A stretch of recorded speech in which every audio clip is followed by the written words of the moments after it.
Alors, je pensais, il y a un concept qui est un peu compliqué, et c'est le concept de Itkafia. Euh, C'est quoi le café en français? Itkafia. Bah, d'habitude, les gens le traduisent en action, qu'on se retient de quelque chose. Ok. J'ai envie, on se retient. Et puis, dernièrement, j'avais un client qui m'a parlé, et puis il m'a raconté qu'on était à l'Yeshiva. Alors, Passe-moi un verre, s'il te plaît. Merci. l'exemple qu'on leur a donné de Itkafia, c'est que, mettons, on veut te, amen, on veut te servir quelque chose de bon, et puis après on dit non, tu ne peux pas l'avoir. Alors, lui, il doit être indifférent. Alors, si j'aurais eu ce bon repas, ou bien si je n'ai pas eu ce bon repas, il doit être indifférent. Et c'est comme ça qu'ils ont traduit l'idée de Itkafia, c'est que je suis indifférent à la bonne chose, et puis, mais ce que j'ai vu, c'est que souvent les gens qui appliquent la Itkafia, ils apprennent à ne pas ressentir du bon, à ne pas prendre plaisir. Et après, ça devient un problème psychologique. Il y a des gens qui ne savent pas prendre plaisir de la vie. Alors la vie devient dure, parce que toute la vie, c'est juste, on fait des choses qui sont par obligation, par devoir. Et la vérité, c'est qu'on ne peut pas vivre toute la vie par devoir. Okay. Ça devient un truc qui est super compliqué, super grave, quoi. Quelqu'un qui vit que par devoir. Alors je me suis dit, est-ce que vraiment c'est ça l'idée de l'Itkafia, c'est qu'on a besoin d'enlever le plaisir? Qu'est-ce que vous pensez? Si on va d'après l'histoire avec l'Admor Zaken et comment il s'appelait son chassid? C'était un petit peu Jojo. Shmuel Munkas. Ouais, Shmuel Munkas, il lui a dit si tu es rebelle, alors t'as pas de quoi t'inquiéter par rapport à la xéra. Et sinon, alors dès que tu mérites. Il a le droit d'enlever le plaisir des chassidim, non? Il lui dit tu mérites qu'on t'emprisonne, qu'on te prenne, parce que de quel droit tu as pris le plaisir de milliers de juifs, le plaisir de ce monde. Donc comment. Donc ça rejoint ce que tu dis après. Non, je ne sais pas si c'est ça ce que ça rejoint, parce que moi je ne comprends pas vraiment cette histoire. Je ne sais pas qu'est-ce que ça veut dire qu'il a pris le plaisir de ce monde. Est-ce qu'il a pris juste le plaisir ou l'a donné un autre plaisir? Genre, est-ce que c'est juste. C'est ça, oui. Parce que Dafka, la Chassidut, te dit qu'il faut avoir le plaisir de faire le goût. Le problème, c'est que, puisque les hommes et les maths, c'est que l'un il est contre l'autre. Le fait Shabbat contre le fait Shelokit. Alors, automatiquement, si tu vas prendre plaisir du monde, ça va être plus difficile pour toi de pouvoir prendre plaisir dans la Elokut. Le seul moyen pour t'élever et ressentir quelque chose dans la divinité, dans la spiritualité, c'est d'enlever la chumriyut, comment on dit ça en français, la grossièreté du corps. Et dans ce cas, pour enlever la grossièreté, il faut s'écarter, il faut faire ce café, croire. Alors c'est sûr, Dafka le Rabbi dit toujours que la vraie identité du juif, c'est son effet Shelokit. C'est pas qu'il doit s'annuler, il n'existe plus. Je fais tout par obligation, j'ai pas le droit de faire ce que j'ai envie, etc. Au contraire, on doit apprendre à dévoiler ce que t'es vraiment. Et ça passe par un que tu dois briser un peu le nefesh habamit. Moi je veux l'idée que j'ai ici, c'est qu'en fait, nefesh Elokit, nefesh habamit, c'est quoi vraiment la direction de la chose? Est-ce que c'est prendre plaisir, ne pas prendre plaisir? Qu'est-ce que ça veut dire? Alors, je pense que si on veut, on peut donner un nom à nefesh Elokit, ou bien un nom à nefesh habamit, ou bien ce qu'on appelle les plaisirs de ce monde, de relation, de connexion, c'est ce qu'on va appeler nefesh Elokit, et on va prendre les plaisirs d'être séparés. Ok, c'est ce qu'on va prendre les plaisirs du ce monde. Est-ce que ça vous parle quand je dis des plaisirs d'être séparés? Plaisir d'être séparé. Plaisir d'être séparé? Ouais. Tu veux dire de quoi? De kiffer le Kabbalatol? Non, séparé, c'est-à-dire que je suis à moi-même, je suis avec personne. Je suis avec personne. Je suis indépendant, quelque part indépendant, mais par exemple, il y a Esav, quand il a exprimé qu'il avait assez il avait assez de tout. Alors il a dit Yesh li rov, je n'ai trop. Yaakov Avinu, qu'on a exprimé qu'il est riche, qu'il a tout, il a dit Yesh li kol, j'ai tout ce que j'ai besoin. C'est quoi la différence entre Yesh li kol et Yesh li rov? Alors celui qui a peur de ne pas avoir assez, qu'est-ce qu'il va faire? Il va amasser des choses pour en avoir trop. Comme ça, il ne va jamais avoir la douleur, la peur qu'il n'aura pas assez. Okay? Alors, j'ai du manger, je vais faire trop de manger pour m'assurer que j'ai un truc. J'ai de l'argent, je vais m'assurer que j'ai trop d'argent. Comme ça, je ne vais jamais manquer. Okay? Tandis que Yesh li kol, c'est pas du tout ça. Je n'ai pas peur. Je vis pas par la peur de ne pas avoir assez, mais je vis avec un but pour quelque chose. Alors je dois avoir ce que j'ai besoin pour ce but. Alors Yaakov a dit Yesh li kol, c'est tout ce que j'ai besoin pour mon but. Il a un but dans la vie. Tandis que Esav, qui a peur de ne pas avoir assez, lui dit je n'ai trop. Quand j'ai trop, j'ai plus peur. Okay? Alors le plaisir, le plaisir d'être séparé, ça veut dire s'occuper constamment de cette peur de ne pas avoir assez. Okay? Alors je ne sais pas si vous remarquez ça, des fois quand on mange, quand on a une tava, un désir pour manger, la sensibilité de ce désir, c'est comme si je ne mangerais pas, je suis obligé de le manger. Je suis obligé, sinon je vais mourir quoi. Enfin, et des fois, même quand on entend un petit peu, tu dis, mais il n'y a rien qui est arrivé, même si tu ne manges pas maintenant, tu ne manges pas tout ça, il n'y a rien qui est arrivé. Mais le désir initial, c'est un désir que, genre, j'ai besoin de ça sinon, Pas s'empêcher. je ne peux pas le voir. Okay? J'ai besoin de combler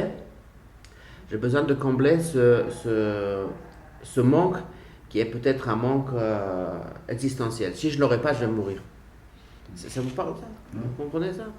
J'ai envie, quand on a la grande envie, cette passion vers quelque chose, c'est qu'à ce moment-là, on a l'impression qu'on ne peut pas se l'empêcher. Pourquoi? Parce que j'ai besoin de calmer cette peur que ça se peut que je n'aurai pas assez. Ça se peut que je vais mourir si je ne l'aurai pas. La idée, ça ne me parle pas trop, moi. Non? Non, ça veut dire, je me reconnais pas, non. En tout cas, pas dans le Orel, quoi. Ouais, tu vas l'extrapoler à d'autres exemples. Il a pris l'exemple de la nourriture parce que c'est le plus. Non, je comprends ce que tu dis, mais l'autre qui est d'écart, quoi. Bah, la question, c'est comme ça. Quand tu as un désir initial qui est très fort, et puis après, quand tu le compares au désir mesuré, okay? C'est-à-dire que c'est ça ce que le Chassidim me disait, ce qui est moutard, on n'a pas besoin. Qu'est-ce qu'on n'a pas besoin? On n'a pas besoin de manger. Mais c'est miutar, c'est comme miutar, c'est-à-dire que c'est pas, on n'a pas autant besoin. C'est pas obligatoire. C'est pas autant obligé comme au début l'impression, comme si je suis obligé de l'avoir. Alors cette obligation, ça vient d'où? Ça vient de cette sensation intérieure, de cette peur que si je l'aurais pas, je vais mourir. Ça a l'air exagéré, mais si on pense pourquoi c'est un désir si grand, on a tellement envie. Et puis après, quand on dit, mais pourquoi on a vraiment besoin? On n'a pas vraiment besoin, quoi. C'est pas un besoin. Il y a aussi l'habitude.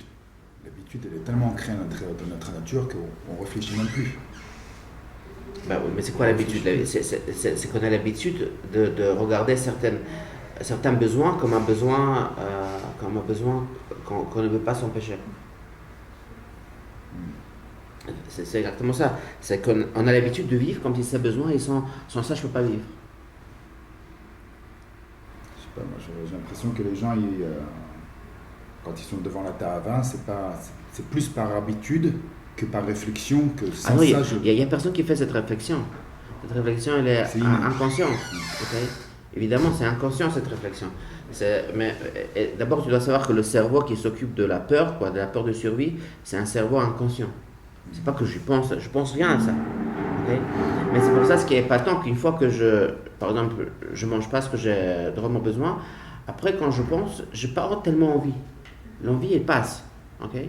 Cette envie passionnée initiale, elle passe. Qu'est-ce qui arrive? Alors c'est juste si on analyse un petit peu cette passion, on voit que cette passion elle vient de cette idée-là que j'ai besoin, sinon je vais mourir. Quoi. Sinon je ne peux pas sans ça. Je ne peux pas m'en passer. Et c'est ça que je pense qu'on appelle le plaisir de ce monde. Le plaisir de ce monde, c'est de vivre tout comme si c'est la fin du monde, comme si sinon je ne peux pas sans ça. J'ai besoin de manger ce saumon, sinon j'ai besoin. J'ai besoin de ce cornichon parce que j'ai besoin. Mais si tu t'arrêtes, à un moment, tu te dis, mais tu n'as pas vraiment besoin. Tu n'as pas vraiment besoin. Okay. Ouais, comme chaque chose en réalité. Chaque chose que tu désires dans le monde, si tu réfléchis, tu n'en as pas vraiment besoin. Alors je veux dire, c'est un plaisir, ce qu'on appelle un plaisir d'une personne séparée. Une personne qui veut se combler elle-même, qui a peur. Je peux constamment vivre toute ma vie pour combler ses peurs. Et c'est ça ce qu'on appelle une tava, à mon avis. Okay. Maintenant, il y a un autre concept de vie, c'est que je vis ma vie pour connecter avec quelqu'un. Et ça, c'est un truc qui est, je pense que on n'en parle pas assez. Le Tanya, c'est fait pour les Beinonim, pour qu'on s'aspire, soit inspiré à devenir des Beinonim. Et souvent, si on demande quelqu'un c'est quoi un Benoni, il va vous dire un Benoni c'est quelqu'un qui est parfait, qui fait tous les mitzvot, qui ne fait pas d'averot. Et on va tous, souvent on va vraiment s'arrêter sur le point de la perfection du Benoni. Et à mon avis, c'est pas vraiment pas ça. C'est vrai qu'il y a il y a un effet secondaire que quelqu'un qui est Benoni, il fait tout bien. Mais c'est pas ça son point. L'idée du Benoni, c'est pas d'être parfait. Benoni, c'est la personne qui ne peut pas se permettre d'être séparée. Il veut être toujours connecté. Et si on y pense, c'est une fonction supérieure de l'être humain, c'est qu'il veut être connecté, il veut être en relation. Un être humain, il souffre quand il n'est pas en relation. Okay? Mais souvent, on n'est même pas conscient de ce fait-là qu'on veut être connecté. Par exemple, il y a plein de choses, plein d'addictions, plein de problèmes que les gens ils ont. Et vraiment, c'est quoi la source de ce problème? C'est parce qu'ils n'ont pas d'amis, ils ne sont pas connectés. Ils sont comblés en manque. Voilà, ils se sentent pas aimés. Okay? Ils ne savent pas comment créer une relation d'amour avec quelqu'un, d'amitié. Alors vraiment, le point du Benoni, c'est quelqu'un qui a vraiment retrouvé c'est quoi son vrai besoin. Et son vrai besoin, c'est d'être connecté. Connecté à qui? Mais quelqu'un qui est toujours prêt pour lui, c'est le Kadosh Baruch Hu. Quand on dit Shema Israël, qu'est-ce qu'on dit avec Hachem Echad, qui est toujours là, Hachem est toujours là présent, et il n'y a rien qui nous sépare. Il ne se sent jamais loin de nous. Il n'y a aucun obstacle. C'est ça vraiment l'idée de Shema Israël. Kadosh Baruch Hu, il dit, je suis là, le monde ne me dérange pas. Les impressions que tu as que je suis quelque part loin, c'est juste une impression, c'est pas une vérité. La vérité c'est que je suis là, et le monde pour moi, c'est combien je suis là présent en face de toi constamment. Et le Benoni, c'est quelqu'un qui a compris qu'il veut être en relation constante, et il veut jamais être séparé. Alors maintenant, ça change un petit peu le concept de Itkafia. Itkafia, ça ne veut pas dire ne pas prendre plaisir de la chose. Itkafia, ça veut dire de prendre un plaisir de connexion, et pas un plaisir de déconnecter. C'est pas qu'on va pas prendre plaisir. On va prendre plaisir, mais un plaisir différent. C'est pour ça que d'habitude, c'est ça la différence. Par exemple, on va parler de choses. Il y a Sitra de Gdusha, le côté de Gdusha et le côté de Sitra. C'est quoi la différence entre ces deux côtés? C'est dans la Gdusha, on sent toujours qu'on a reçu quelque chose de quelqu'un. Kadosh Baruch Hu m'a donné. Maintenant je mange, pourquoi je mange? Kadosh Baruch Hu m'a donné cette nourriture. Et il est content de te donner. Il est content de me donner. Pourquoi je vis? Parce que Kadosh Baruch Hu me donne cette vie. Okay? Et c'est ça la Gdusha. C'est quoi la Gdusha? C'est que je retrouve l'adresse de celui qui m'a donné, je suis en communication avec lui, je suis en connexion avec lui à cause du fait qu'il me donne. C'est quoi Sitra Acha? Sitra Acha, on dit, c'est comme si quelqu'un il jette derrière son dos. Ça veut dire qu'on peut recevoir, mais sans avoir besoin de dire merci. Bonjour Mendel. Comment ça va, Youssef? Alors c'est quoi Sitra Acha? C'est que je peux recevoir sans avoir besoin de dire merci. Sans avoir un vrai sens que j'ai reçu de quelqu'un. Je me suis débrouillé, je l'ai eu quelque part, je l'ai trouvé à la poubelle. Enfin, je l'ai eu quoi. Il n'y a personne qui me l'a donné. Comme la blague de celui qui priait pour avoir la place. Il prie pour que Kadosh Baruch Hu il aide à trouver une place. Impossible de trouver une place. Parking. Ouais, le parking. Et finalement, il arrive juste quelqu'un qui sort une place royale. Il dit, laisse tomber, c'est bon, je me suis débrouillé. Je me suis débrouillé tout seul. Voilà. Alors, c'est quoi cette racha? C'est quelqu'un qui vit en solitude. Pourquoi j'ai eu des choses, je ne sais pas quoi, c'est tombé, je l'ai eu, je me suis débrouillé, ça vient de moi-même. Alors, c'est quoi la différence entre Gdusha et Sitra Achra? Gdusha, c'est quelqu'un qui vit une vie connectée, et Sitra Achra, c'est quelqu'un qui vit une vie séparée. Et que moi, je me débrouille pour survivre. C'est comme ça ma vie. Alors, c'est quoi l'Eitkafia? L'Eitkafia, que je prends une expérience et je la change de l'expérience déconnectée à une expérience connectée. Alors, si vous voyez, quand on fait ça, on ne prend pas moins de plaisir à la chose. Comment tu ressens du plaisir? A priori, tu ne ressens pas du plaisir, tu ressens que c'est une frustration quand tu fais. Non, une seconde, c'est pas vrai, parce que toi tu penses. A priori, d'après ce que je viens de dire ici, l'idée de la Eitkafia, ce n'est pas de ne pas le faire, ou de ne pas manger, c'est de le manger connecté. Différemment, c'est tout. Prends plaisir. Il dit toujours, c'est pas l'Av Dafka quand on fait de café, c'est l'Av Dafka de ne pas manger, mais par exemple de manger un peu plus tard. Oui, mais l'idée de manger plus tard, pourquoi je vais manger plus tard? Pour être connecté. Pour connecter, oui. Ouais. Alors, par exemple, quelqu'un qui se fait un beau repas à la maison, ok, c'est pas la même chose s'il fait ce repas juste pour manger tout seul, ou bien il va dire à sa femme, viens, je prépare aujourd'hui le petit déjeuner. Ok. Alors, l'idée principale de ce petit déjeuner, ce n'est pas le manger, c'est la relation qui se développe. Mais tout ce qu'ils mangent, ils prennent plaisir à ce qu'ils mangent. Je ne sais pas qu'ils n'ont pas de plaisir, ça. Bien au contraire. C'est un plaisir partagé. Une femme qui reçoit son mari et lui a préparé un bon repas, il dit ah, je m'en fous, quoi. Tu sais ce que tu veux. C'est pas bon, quoi. Elle ne va pas être contente. Okay. Mais si il goûte à chaque chose et il est content, il dit c'est bon, wow, c'est bon. C'est quoi la bonté ici? C'est quoi le plaisir ici? C'est pas juste le plaisir de la bouffe, quoi. Elle a mangé et puis c'est tout. Mais le plaisir, c'est qu'il y a une relation qui s'est créée. Alors ça, la différence entre... C'est quoi l'Eitkafia? L'Eitkafia, c'est de changer l'expérience de solitude en expérience de connexion. Alors moi, je peux manger pour survivre. Ok, ça c'est vraiment une expérience de solitude. Il y a une grande tava là-dedans, il y a un grand désir, parce que la passion, elle vient comme si j'ai besoin, je ne peux pas sans ça. Ça devient super passionné, super important. Ok. Ça fait un peu mal quand on découvre qu'on n'a pas vraiment besoin. La passion, elle s'enlève. Mais on peut trouver un autre plaisir, c'est que je prends plaisir de la nourriture que Kadosh Baruch Hu vient de me donner. Okay, c'est-à-dire que je peux avoir un plaisir connecté. Si tu réfléchis avant de manger, tu dis pourquoi je vais manger, pas parce que je veux remplir ma table, comme on dit ça, parce que je veux assouvir mon désir. Mais si tu réfléchis que je veux faire une bracha, je veux m'attacher avec Dieu. Dieu il m'a donné une nourriture qui est bonne, tu réfléchis comme ça, alors c'est aussi Eitkafia. C'est ça la vraie Eitkafia. Le point, c'est que cette Eitkafia-là, ça ne fait pas des effets psychologiques mauvais. La personne n'apprend pas à ne pas prendre plaisir. Elle apprend à prendre plaisir bien. Parce qu'une personne qui ne prend pas plaisir de la vie, c'est une personne qui s'il exagère trop, il peut être une personne suicidale. Ça peut être vraiment suicidaire. Ouais. Ça peut vraiment l'emmener loin. Okay, c'est un grand danger. Quoi. C'est vraiment pas bon pour notre santé. Okay, de ne pas savoir prendre plaisir de la vie. Alors, l'idée, c'est ne pas prendre plaisir. Qu'est-ce que tu rigoles?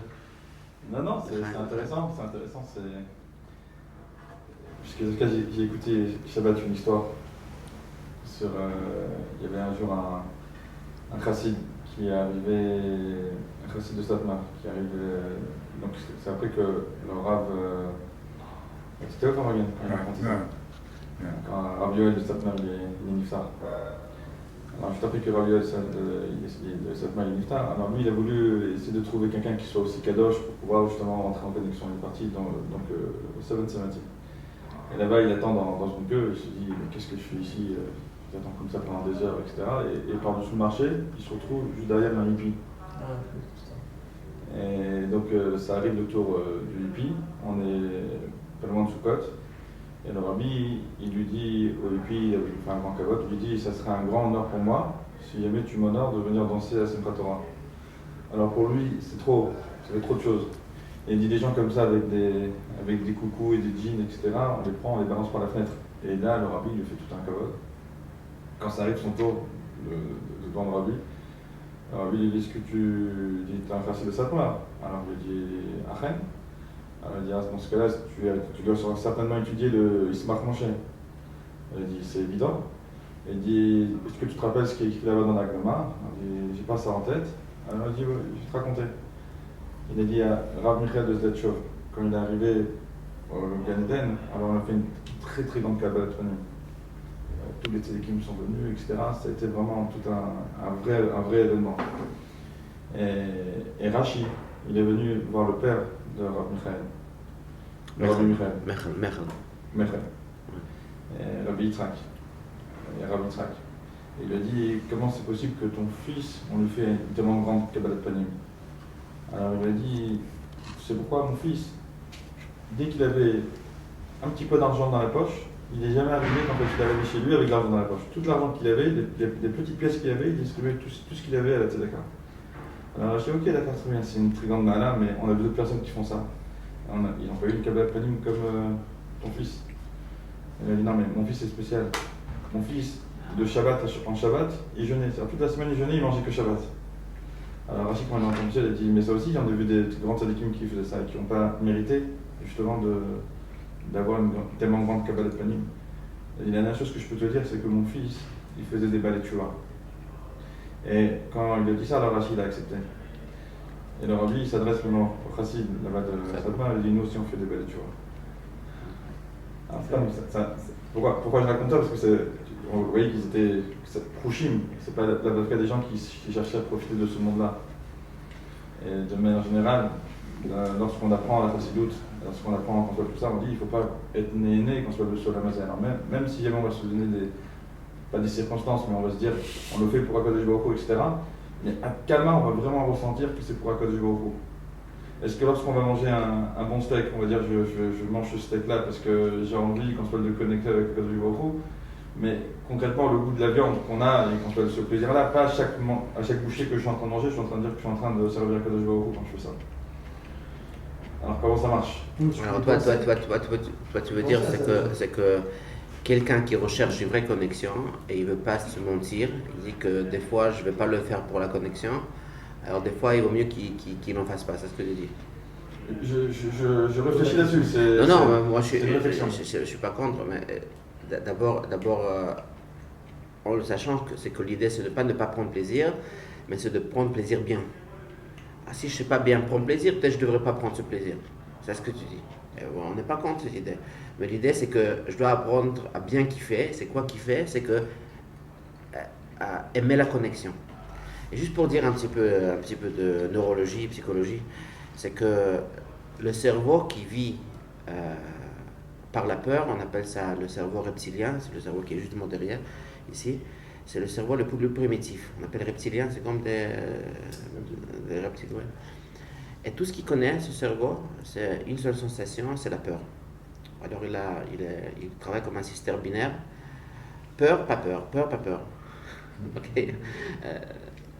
Ok. Tension, pas de tension. Alors si tu vois comment nous vivons souvent la vie, c'est que nous avons une tension, responsabilité, tout ça, et après, pas de tension. Alors, juste laissez-moi tranquille. Okay? Il n'y a pas de vrai plaisir à la vie. C'est juste le plaisir que je n'ai pas de peur maintenant. Et après, je me prépare à la prochaine peur. Et après, prochaine relâche de tension. Okay? C'est vraiment une façon de vivre. Une façon de vivre par le cerveau reptilien. Bien, encore un autre cerveau au milieu, mais on va arriver au cortex, la lobe frontale. C'est le cerveau qui est le plus développé chez l'être humain. Et ça, c'est le cerveau qui est conscient. Le cerveau reptilien n'est pas conscient. C'est-à-dire que c'est celui qui s'occupe de notre survie, il n'est pas conscient. Heureusement, par exemple, je ne dois pas penser comment respirer, comment mon cœur marche, comment mon foie marche.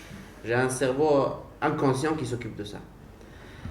Mais j'ai un cerveau conscient. Et ce cerveau conscient, c'est celui qui recherche du sens à la vie. Il recherche la relation aux autres. Okay? Le langage, il vient de là-bas.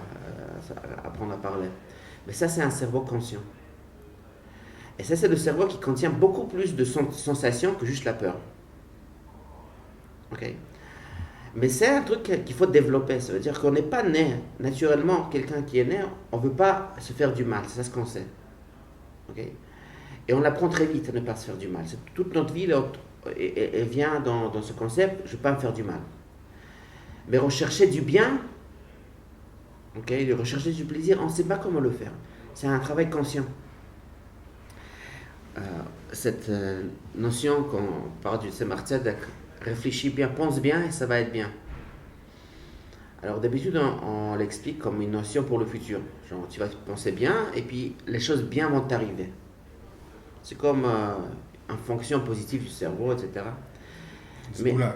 Comme une zgoula comme ça. Mais imaginons qu'on va le dire maintenant d'une autre façon. Si je vais penser bien, je vais vivre ce moment bien. Parce que si je ne vais pas penser bien, ce moment je ne vais pas le vivre bien. Je vais vous expliquer. Maintenant, on a ce petit déjeuner, ça va. Mais je vais partir d'ici, je ne vais même pas me rappeler de cet événement. Pourquoi? Parce que je vais juste me rappeler si je me suis fait du mal ou pas. Si ça va être un fonctionnement, comment ça s'appelle, reptilien. Tout ce que je vais me rappeler, s'il y a eu quelque chose de mal. Mais s'il n'y a rien que du mal, je ne vais même pas me rappeler de ça. Mais si je vais être conscient du bien, pense bien, je vais vraiment me connecter à ce moment, je vais connecter à l'idée qu'on est tous ensemble, je vais apprendre à prendre plaisir de ce moment-là, alors je vais aller bien maintenant. Je vais avoir un moment bien que j'aurais vécu. Mais si je ne vais pas penser bien, je ne vais même pas remarquer le bon moment. Ils disent que les expériences négatives, elles sont 5 fois plus fortes qu'une expérience positive pour le cerveau. Par exemple, ils ont découvert ça, ils ont fait des études là-dessus au niveau de relations conjugales. Et en imaginant que j'ai une petite bagarre avec ma femme, c'était un négatif. Alors après, je me dis, je m'excuse, ça va? Alors moi, je pense dans ma tête, on se l'a mis à 0. C'est pas vrai. Le négatif, il est beaucoup plus puissant que le positif. Et pour que je le remette à 0, on a besoin d'avoir 5 fois plus de positif pour remettre à 0, hein? Pas pour avoir du crédit. Juste pour remettre à 0. Ok? Alors, pourquoi? Parce que le cerveau reptilien est super fort et il est très sensible au négatif. Alors, on pense bien et ça va être bien. Pense bien, ça veut dire que vraiment connecte avec du bien de ce moment-là. Ok? Alors là, tu vas vivre ce moment bien.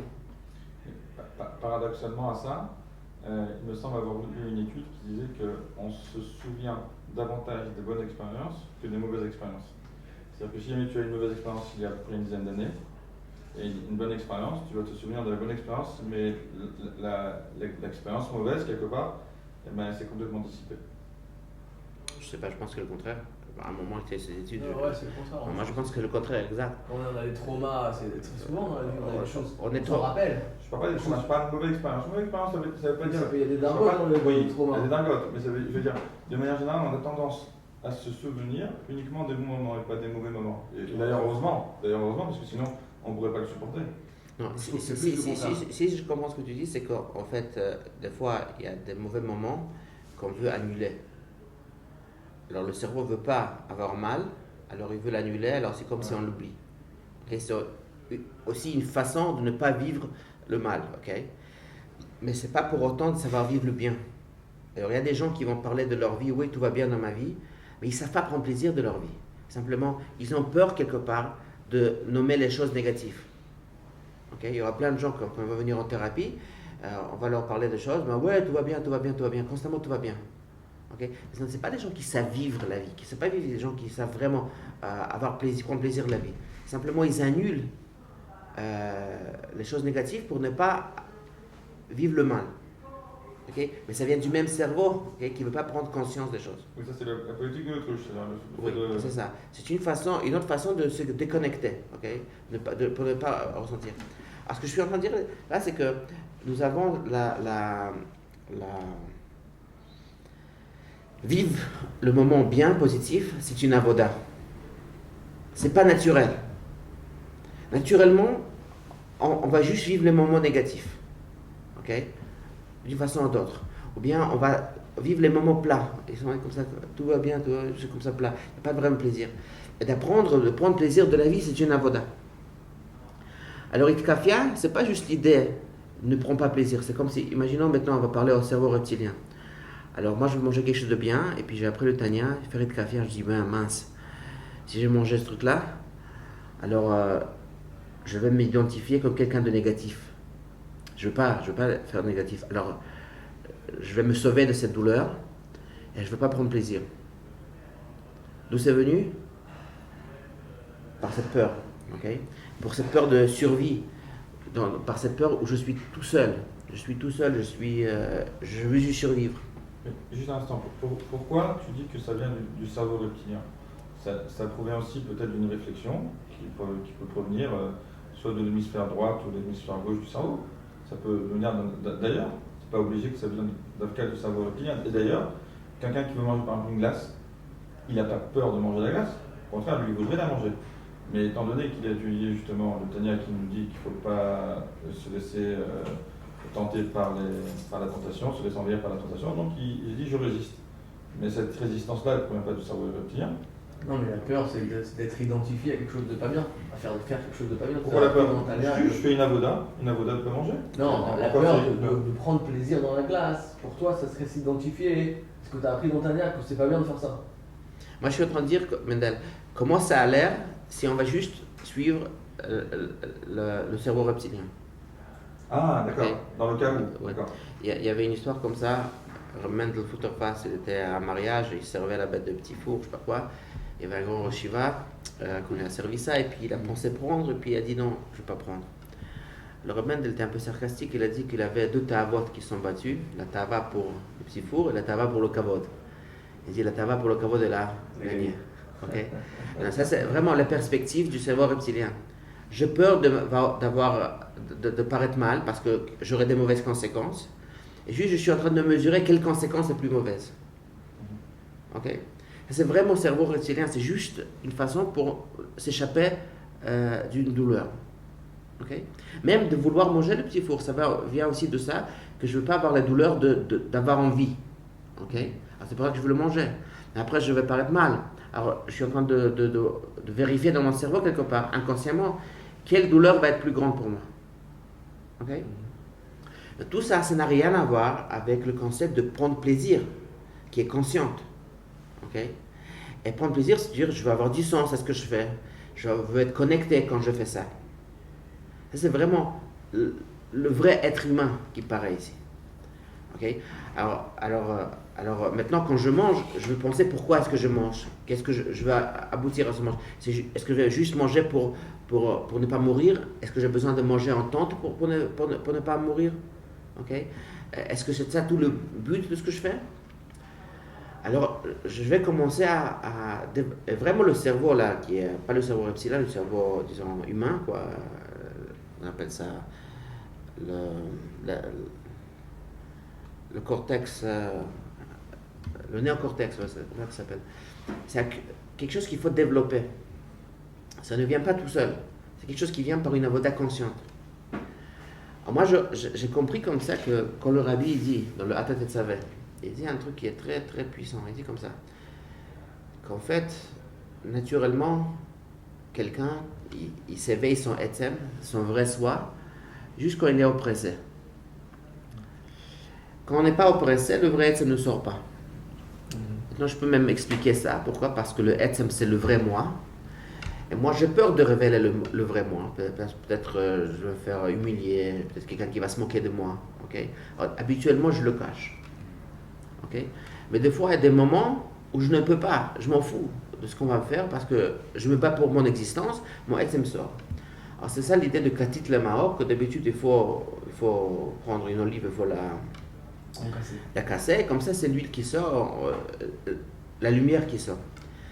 Et le rabbi, il demande comment est-ce qu'on pourrait faire sortir le etzem sans un événement mauvais qui vient avant. Le rabbi, il dit que c'est quelqu'un qui veut avoir la révélation de Elokut, et ça le dérange qu'il n'y a pas de la révélation d'Elokut dans tout le monde. Donc, à quoi est-ce qu'il parle sur le rabbi? Quelqu'un qui réfléchit avec le cerveau reptilien, il ne comprend rien. Mais pourquoi est-ce que je devrais vouloir qu'il y ait une révélation d'Elokut? Okay. Quoi, sinon on va me dire que je ne suis pas un bon chassid. Maintenant, pour être un bon chassid, je dois aussi vouloir ça. Okay, ça c'est le reptilien qui pense. Il pense, c'est quoi mon danger? Il m'a dit non, ça marche pas comme ça. Tu ne peux pas vouloir le Gilou Elokout si tu penses avec ton cerveau reptilien. La seule façon de vouloir Gilou Elokout, c'est que moi je veux vivre une relation entière avec Kadosh Baruch Hu. Et quand il y a un manque, quand je ressens que Kadosh Baruch Hu n'est pas entièrement avec moi, comment je le sais qu'il n'est pas entièrement avec moi? Parce qu'il n'est pas présent de tout le monde entièrement. Okay? Ça me dérange parce que moi je veux une relation vraie. Ah, mais il pousse beaucoup plus le sujet, que c'est pas seulement par rapport à un moment personnel, puisqu'il te dit que même celui qui vit à un niveau où est-ce que le Khorban, où est-ce que la destruction du temple n'est pas arrivée chez lui, il n'est pas encore arrivé à la perfection de son union avec Akadosh Baruch Hu, mais quand il est arrivé à prendre conscience que c'est un manque pour la Shrina, pour la présence divine, là c'est vraiment la description du Yetzer. Viens me dire comme ça, si je suis en relation avec toi, et je veux que tu te sentes à l'aise avec moi. Je veux que tu te promènes comme tu veux, tu pars comme tu veux, etc. Et moi, je sais que je n'ai pas abouti à ça parce que juste avec moi, t'es gens à l'aise, mais avec les autres, t'es pas à l'aise. Ok? Alors, j'ai un manque de relation avec toi. C'est comme si je sens pas que toi, t'es assez ouvert. Ouais. Ok? Alors que moi, je suis bien avec Kadosh Baruch Hu, mais le Kadosh Baruch Hu n'est pas présent dans tout le monde. C'est-à-dire que Kadosh Baruch Hu n'est pas vraiment présent. Comme s'il y a un manque de présence. Il a encore des complexes. Tu vois ce que je veux dire? Comme si Kadosh Baruch Hu... Donc c'est ça. Alors, non, alors l'idée ici, c'est que pour ma relation avec Kadosh Baruch Hu, moi je veux qu'il soit présent partout. Moi je veux qu'il se sente à l'aise ici. Okay? Sinon, c'est comme s'il n'est pas vraiment là, il n'est pas vraiment présent, il fait un effort pour moi, mais il n'est pas vraiment à l'aise.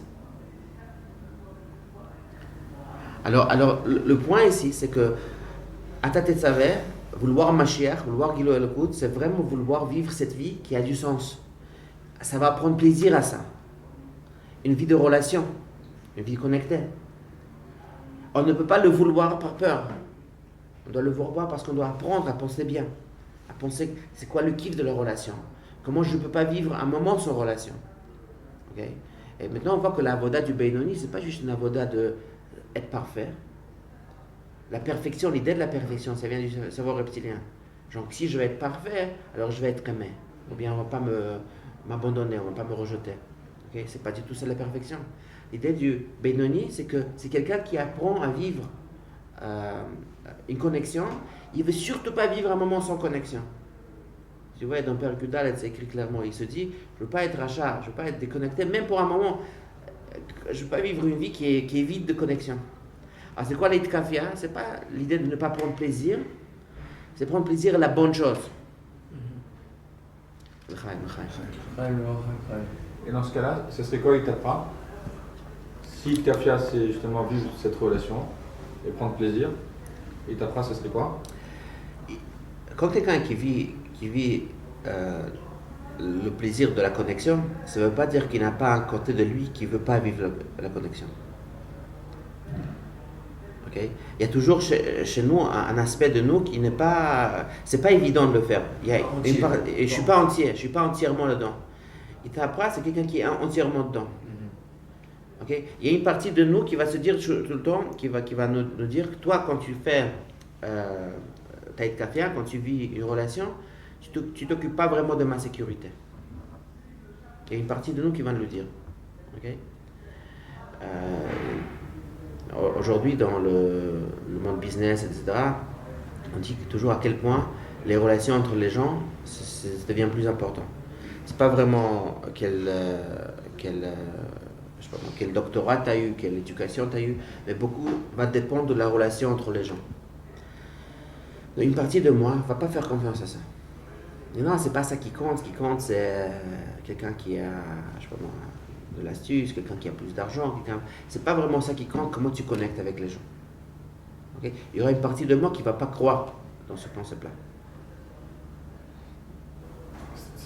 J'ai un peu du mal à le concevoir parce que à partir du moment où tu es complètement engagé et tu es complètement connecté, c'est-à-dire que tu vis justement cette relation-là, si tu le vis pleinement et si on se réfère justement au fait de le penser bien à ce moment-là, la partie en moi qui ne veut pas, il y a toujours des parties en nous qui ne veulent pas des choses, mais elle est complètement étouffée, elle n'est pas en train de s'exprimer ici. Alors c'est ce qu'on appelle, on appelle ça un Benoni dans la tfila et un Benoni après la tfila. Pendant la tfila, quand tu es conscient, okay, alors c'est vrai, la partie que quand tu as dit qui a peur, cette partie, elle est étouffée. Dernièrement, j'ai vu quelqu'un qui m'a raconté, il y a une lettre du rabbi, il parle d'un chassid, il dit pourquoi ce chassid est pris et il est triste. Pourquoi il est triste? Puisqu'il devrait se rappeler du fait qu'il est sorti de l'Union soviétique et que maintenant il vit ici, il ne devrait plus être triste. C'est un chassid, je connais son histoire, que son fils, il a été pris à l'armée durant la Deuxième Guerre mondiale. Dès qu'il était pris, il a reçu un pétec. Comment ça s'appelle? Comment on appelle ça? Il était perdu, quoi. Déserteur? Non, pas déserteur. Non, il ne savent pas ce qui lui est arrivé. Il a disparu. Il a disparu. Alors, au début de la guerre en Union soviétique, il y avait des millions qui ont disparu comme ça. Je ne savais pas ce qui leur est arrivé, c'était un balagan. Alors son fils, voilà, ce fils-là, il avait sa femme avec 2 enfants. Il a réussi de sortir de Russie avec sa belle-fille et ses 2 petits-enfants. Maintenant, évidemment, sa vie n'était pas facile à ce juif-là. Le rabbi lui dit, il parle de lui, il dit pourquoi il est triste, puisqu'il est sorti de Russie. Alors je vais poser une question. Mais bon, sortir de Russie, c'était un problème, mais maintenant j'ai d'autres problèmes, n'est-ce pas? Alors, quel genre de réponse est, puisque tu étais sorti de Russie, maintenant tu ne devrais plus être triste? Encore une fois, si on va penser au fait que j'ai peur de survivre, alors je peux toujours avoir peur de survivre aussi aux États-Unis. Okay, je peux avoir toujours des douleurs et des choses qui étaient difficiles pour moi. Ça m'arrange pas que, je sais pas moi, il y a 10 ans, je suis sorti de Russie. C'était bien de sortir de Russie à l'époque, mais depuis, j'ai d'autres problèmes. Alors pourquoi est-ce que maintenant je dois être heureux parce que je suis sorti de Russie? Ok, d'après cette logique, ce que le rabbi dit, ça marche pas. Maintenant, il y a une autre logique. L'autre logique, c'est comme ça. Que moi, je me sens seul. Je me sens jeté.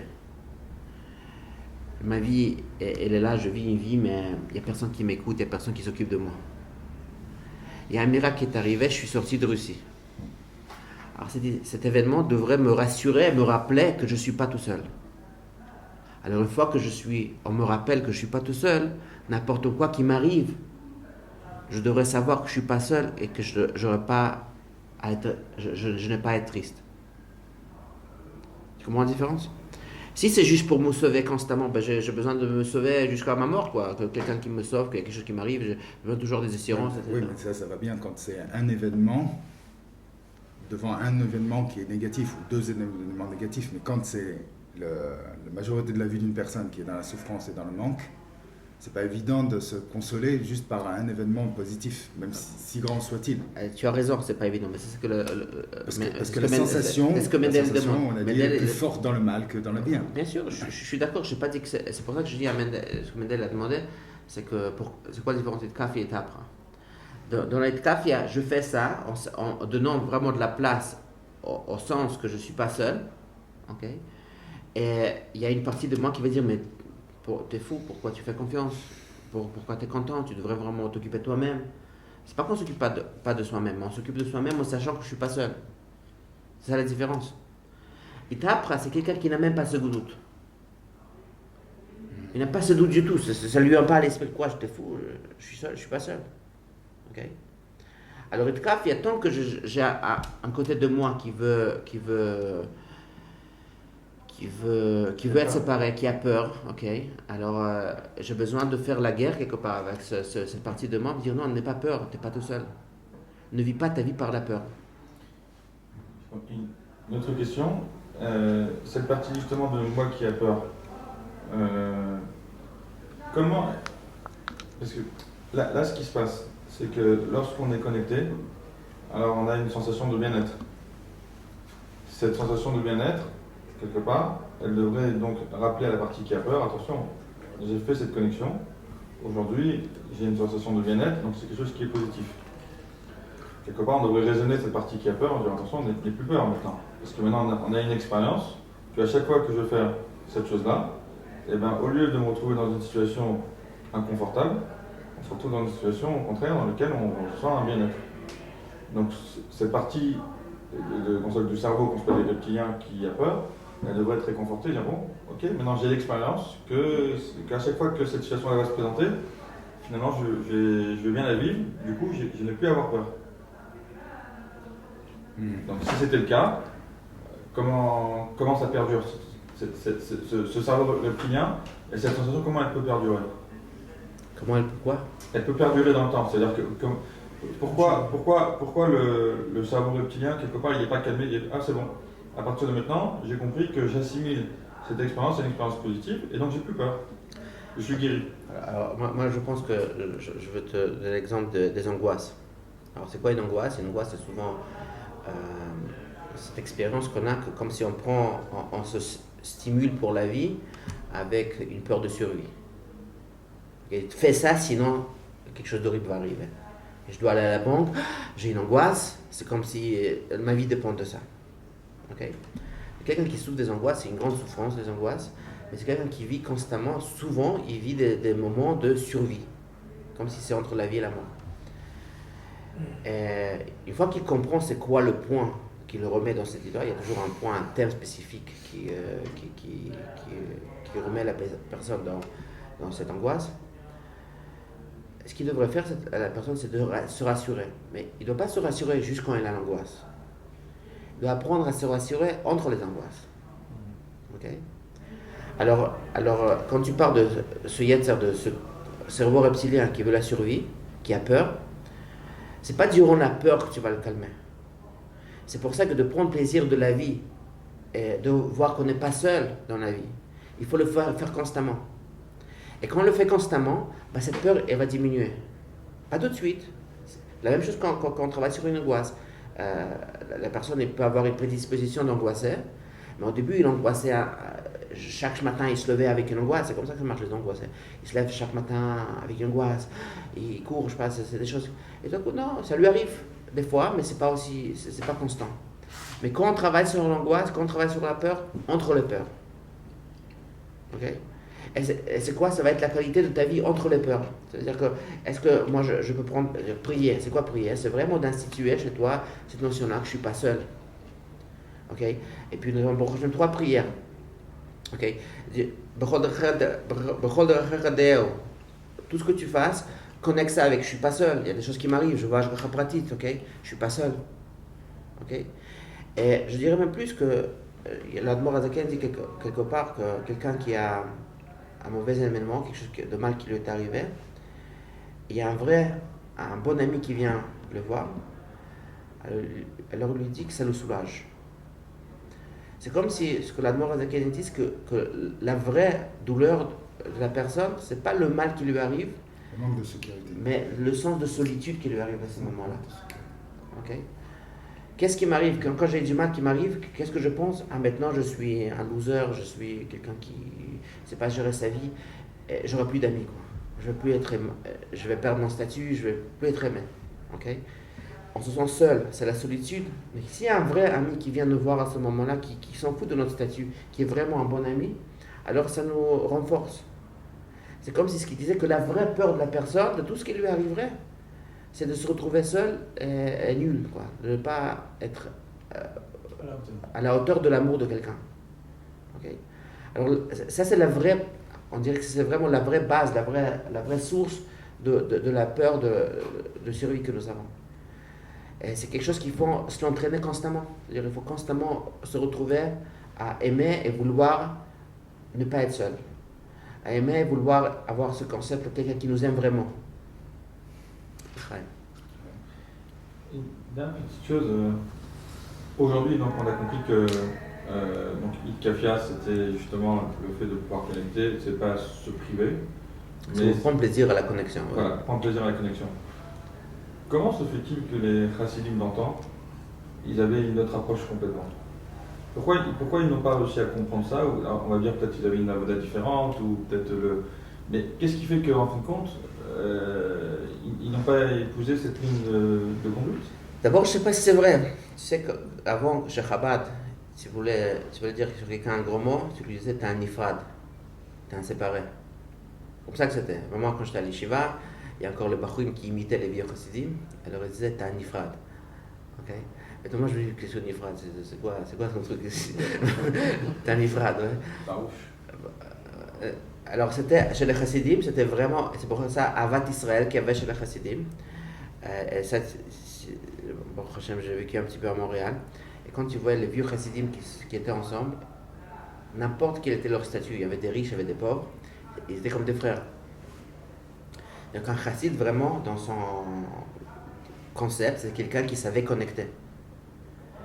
Mais donc quelque part, ça s'est perdu dans l'idée de la perfection d'être un Benoni qui fait faute jamais, qui fait que de bien, okay, qui est devenu perfectionniste, comme si on a oublié le côté connexion qui est vraiment le thème central de la chassidoute. Alors je ne sais pas si tu serais allé maintenant à Lubavitch il y a 100 ans, tu serais rentré là-bas, je pense que tu serais, au début tu serais impressionné par leur amour qu'ils ont chacun pour eux. Et tout ce qui une histoire nautique, tu sais, qui prie chez nous à Chouan. Il était derrière Brunois depuis qu'il est tout petit. Et il a dit qu'à l'époque de Rav Nissan, une fois il y a Reb Menel Fouterfass qui est venu en France. Et donc il savait que Rav Nissan il était à Brunois.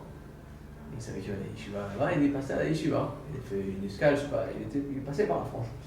Il est passé et il n'avait pas vu, il connaissait Rav Nissan de l'époque en Russie. Il n'avait pas vu Rav Nissan depuis des années, depuis 20 ans, je ne sais pas combien, 25 ans, 30 ans, je ne sais pas, beaucoup d'années. Et donc il a dit que quand il est venu là-bas, il se rappellera, il était petit, il a dit qu'il se rappellera tout le temps, ça l'a marqué cette histoire-là. Quand il est venu à Brunois, à Reb Menel Fouterfass, Rav Nissan il a vu, il avait une simra énorme de se retrouver après tant d'années entre chassidim comme ça. Il a dit que toute la nuit, ils ont dansé ensemble, tous les deux. Wow. Toute la nuit, Rav Nissan et Reb Mendel, ils ont dansé tous les deux de simra comme ça. Simra d'Efsidim, quoi, c'est spécial. Non, mais je dis, c'est que quelque part on a oublié que c'est ça le point central. Je ne sais pas si on a oublié, peut-être on n'a pas oublié, c'est pour ça qu'on fait les balais, tu vois, mais l'idée est l'idée centrale de la chassidoute, et c'est pour ça que le Lubavitch, ça vient du shoresh, amour en russe, okay. Que ça vraiment le concept chassid, c'est aussi chesed, c'est... Moi je fais surtout allusion à la nourriture hein, quand je parle de ça. Entre chassidim, c'est évident qu'il faut une connexion. Non, mais le point c'est qu'il ne voulait pas avoir une expérience, peut-être comme tu le dis, une expérience déconnectée. Okay? Alors, s'il ne savait pas avoir une expérience connectée, alors il préférait ne pas l'avoir du tout. Comme toi tu l'as dit. Okay? On ne va pas juste se faire avoir comme si on est connecté, mais en fait on le fait pour notre tava. Alors il dit, bon, on va perfectionner notre connexion, alors là on va le faire éventuellement pour la vraie connexion. Et ça vient du cerveau reptilien? Non, ça vient du cerveau que je veux avoir une vraie connexion. Oui, mais le fait justement de s'abstenir. Non, mais je ne m'abstiens pas parce que je veux souffrir ou bien parce que je... Non, j'ai peur. Non, j'ai pas peur, je veux faire bien. Je veux faire une vraie connexion. Je veux pas me mentir que je n'ai pas une vraie connexion. Je fais d'une façon consciente, je fais quelque chose de... Ça passe par une pseudo-souffrance aussi. C'est pas une peur, c'est pas une peur pour mon être, pour qui je suis. C'est que je recherche quelque chose de plus profond. C'est comme si tu vas dire, je veux faire du sport, alors je vais bien m'entraîner. Maintenant, quand tu t'entraînes pour faire du sport, tu ne le fais pas par peur, tu le fais par désir, par ambition d'arriver à quelque part. Okay? Mais tu sais que pour y arriver là-bas, il y a certaines étapes. Alors si moi je veux avoir une connexion vraie, okay, alors je ne veux pas me faire déranger par les choses qui m'empêchent, quoi. Mais ça ne vient pas parce que je veux souffrir, je ne veux pas prendre plaisir. Bien au contraire, c'est des gens qui savaient prendre plaisir. Okay. Maintenant, c'est retombé sur les gens qui ont fait Itkafia, on a pas juste pris l'idée qui s'abstiennent, okay. Alors on dirait que c'est des gens qui ne prennent pas plaisir. Mais on a oublié qu'ils prennent plaisir. En réalité, le plaisir, il est essentiel. Oui. Ça peut être dans plusieurs cas de figure. Donc il y a certains cas de figure où on peut éventuellement s'abstenir parce qu'on cherche justement cette vérité, comme les chassidim l'entendent.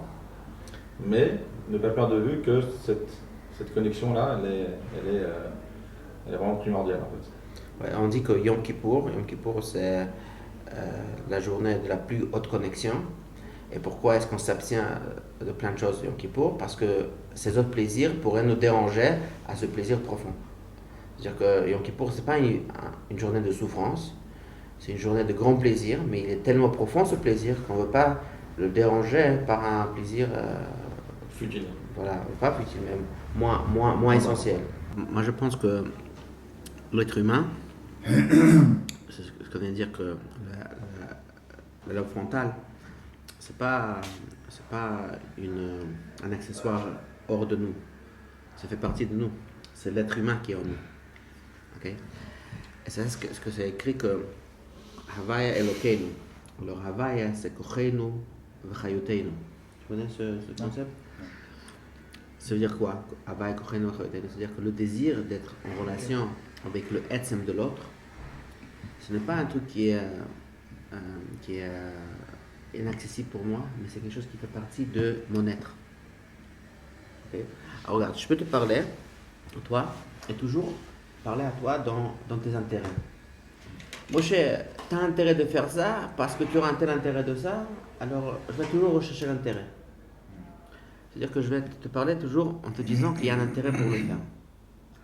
Ou bien, tu ne vas pas prendre plaisir à une relation comme ça. Toi, tu voudrais avoir une relation, on pourrait se parler juste gratuitement, quoi. Ça, c'est quelque chose qui est pour toi, qui fait partie de toi. C'est pas un truc qui s'est inventé.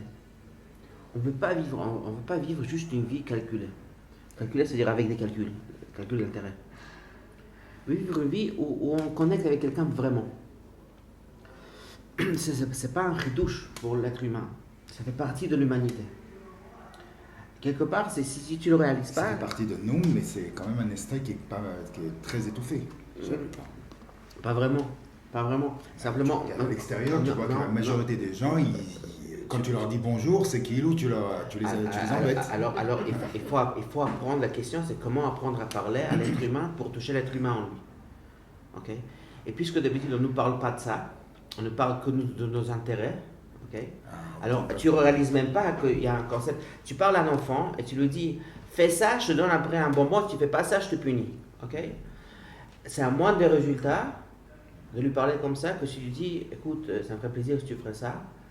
Et elle m'avait dit, je n'ai pas fait ça, j'étais fatigué. Elle dit, ah, tu es fatigué, je comprends. Ok, mais puis la prochaine fois, tu pourrais le faire.